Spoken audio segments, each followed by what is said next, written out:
नमस्कार, जय भीम साथियों। दैनिक दस्तक पर आपका स्वागत है। मैं हूं आपका होस्ट जीपी गौतम।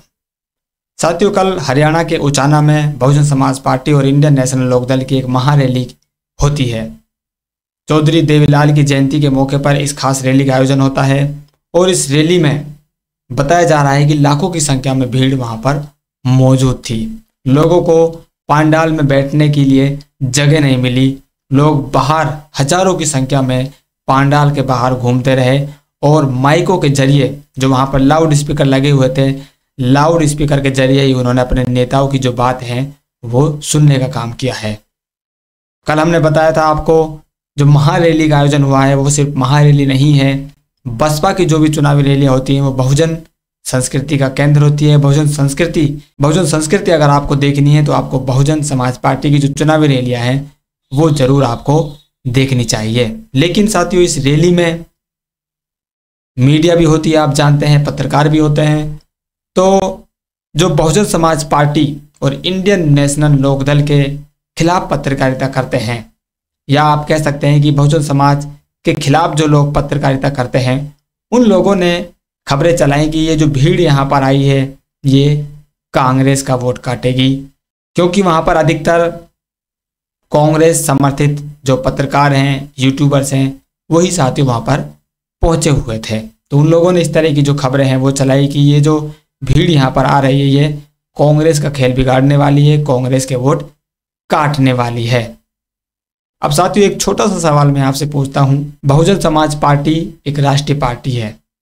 जिस तरह से कांग्रेस एक राष्ट्रीय पार्टी है, भारतीय जनता पार्टी एक राष्ट्रीय पार्टी है, इसी तरह बहुजन समाज पार्टी भी राष्ट्रीय पार्टी है। जब कांग्रेस चुनाव लड़ती है, बीजेपी चुनाव लड़ती है, तो क्या बसपा को चुनाव लड़ने का अधिकार नहीं है? क्या उसका संवैधानिक अधिकार नहीं है वो चुनाव लड़े? आप इसका जवाब साथियों कमेंट करके जरूर दीजिए। इसी तरह इंडियन नेशनल लोकदल हरियाणा का एक बहुत बड़ा क्षेत्रीय दल है। जब राष्ट्रीय पार्टी वहां पर चुनाव लड़ सकती हैं, अन्य जो लोकल दल हैं वो वहां पर चुनाव लड़ रहे हैं, निर्दलीय व्यक्ति चुनाव लड़ता है, तो क्या एक क्षेत्रीय दल, बड़ा क्षेत्रीय दल जो वहां पर मुख्यमंत्री भी बना चुका है, सत्ता में वहां पर रह चुका है, कई बार सत्ता संभाल चुका है, क्या उस दल को चुनाव लड़ने का हक नहीं है? क्या उस दल को वहां पर चुनाव लड़ने का अधिकार नहीं है? जब कोई वहां पर चुनाव लड़ रहा है तो वो वोट कटवा कैसे हुआ? ये जनता चुनेगी कौन उसके हक की बात कर रहा है, कौन उसके अधिकार की बात कर रहा है, कौन उसके विकास की बात कर रहा है, कौन उसकी शिक्षा, चिकित्सा, पढ़ाई लिखाई की बात कर रहा है। जो दल, जो नेता, जो व्यक्ति उसको पसंद आएगा, उस व्यक्ति को, उस दल को जनता वोट वहां पर कर देगी। लेकिन मीडिया वाला क्यों चाहते हैं कि कांग्रेस पार्टी का वोट ही बहुजन समाज पार्टी काट रही है? इस तरह की जो खबरें हैं वहां पर क्यों चलाई जाती है? मैं साथियों आपसे भी जानना चाहता हूं। आप अपनी जो बात है वो कमेंट करके जरूर दीजिए कि जो कांग्रेस समर्थित मीडिया है या अपने आप को जो लिबरल बोलते हैं, अधिकतर यूट्यूबर्स इस तरह की जो बातें वो चलाते हैं कि जो बहुजन समाज पार्टी है वो कांग्रेस का खेल बिगाड़ने वाली है।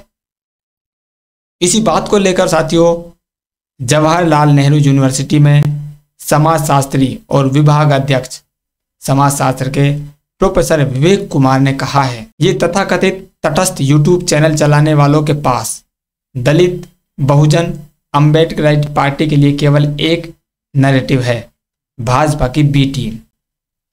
यह नैरेटिव चुनाव के दिनों में और भी सशक्त रूप से प्रचारित किया जाता है। उनके अनुसार किसी भी दलितों, वंचितों की आत्मनिर्भर पार्टी का जन्म होना ही नहीं चाहिए।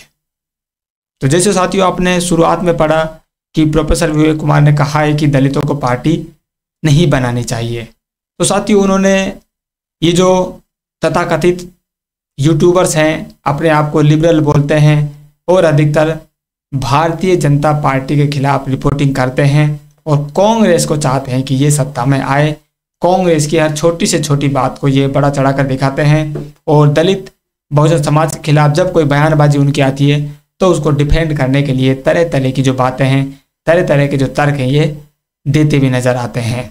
आपने देखा होगा किस तरह से जब अमेरिका में राहुल गांधी ने आरक्षण को समाप्त करने का भाषण दिया तो उसको किस तरह से इन लोगों ने डिफेंड करने का काम किया और बाकायदा वीडियो बनाई गई कि राहुल गांधी का कहने का मतलब ये नहीं था। और आज ये लोग साथियों चाहते हैं, प्रोफेसर विभा कुमार ने इसलिए ही कहा है कि ये लोग बीएसपी तो बीजेपी के लिए काम करती है, बीएसपी तो कांग्रेस का वोट काटती है ताकि बीजेपी जीत जाए। इसीलिए प्रोफेसर विभा कुमार ने कहा है कि ये लोग ही नहीं चाहते कि अंबेडकर राइट पार्टी, अंबेडकरवाद पर चलने वाली पार्टी, बहुजनवाद पर चलने वाली पार्टी इस देश में चुनाव लड़े या इस देश में वो पैदा हो। तो प्रोफेसर विवेक कुमार की बात पर साथियों आप क्या सोचते हैं, अपनी राय जरूर कमेंट कीजिए। मिलते हैं नई अपडेट में, तब तक के लिए जय भीम।